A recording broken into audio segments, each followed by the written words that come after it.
ഒന്ന് തുടരണേ. ഒരു വാർത്തയുടെ വിവരങ്ങൾ കൂടി അറിയേണ്ടതുണ്ട്. കോടനാട് റേഞ്ച് ഓഫീസറായിരുന്ന ആർ അധീഷിനെ സ്ഥലം മാറ്റി. റാപ്പർ വേടനെ അറസ്റ്റ് ചെയ്ത കേസിൽ അധീഷ് അച്ചടക്ക ലംഘനം നടത്തിയെന്ന് കണ്ടെത്തലിലാണ് നടപടി. ഫീൽഡ് ഡ്യൂട്ടിയിൽ നിന്ന് ടെക്നിക്കൽ അസിസ്റ്റന്റ് ഡ്യൂട്ടിയിലേക്കാണ് മാറ്റിയത്.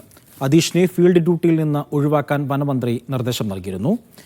സിജു തുടരുന്നുണ്ട്. സിജോ, ഈ വാർത്തയുടെ വിശദാംശം കൂടി ഒന്ന് പറയൂ. അധീഷിനെ സ്ഥലം മാറ്റുമെന്നുള്ള ഒരു സൂചന നേരത്തെ തന്നെ മന്ത്രിയുടെ ഭാഗത്തുനിന്ന് ഉണ്ടായിരുന്നു. കാരണം ഫീൽഡ് ഡ്യൂട്ടിയിൽ നിന്ന് ടെക്നിക്കൽ ഡ്യൂട്ടിയിലേക്ക് മാറ്റാൻ വേണ്ടിയുള്ള ഒരു നിർദ്ദേശമാണ് ഉന്നത ഉദ്യോഗസ്ഥർ നൽകിയിരുന്നത്. ഇതിന്റെ ഭാഗമായി എന്ന നിലയിലാണ് അധീഷിനെ ഇപ്പോൾ സ്ഥലം മാറ്റിയിരിക്കുന്നത്. എന്തായാലും അധീഷിനെ നമ്മൾ കോൺടാക്ട് ചെയ്യാൻ ശ്രമിച്ചു. അധീഷ് ഫോണെടുക്കി ഇതിനെ കൂടി പ്രതികരിക്കുകയോ ചെയ്തിട്ടില്ല.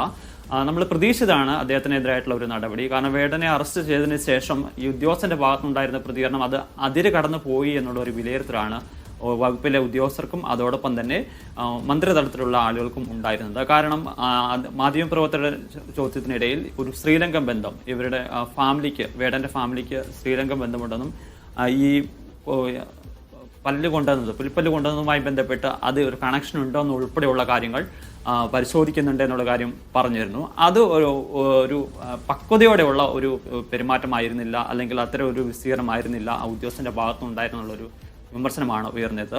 മന്ത്രി തന്നെ അദ്ദേഹത്തെ തള്ളിക്കൊണ്ട് രംഗത്ത് വരികയും ചെയ്തിരുന്നു.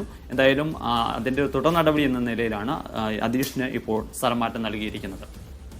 ശരി, സിജോ വി ജോണാണ് വാർത്തകളുടെ വിവരങ്ങൾ നൽകിയത്.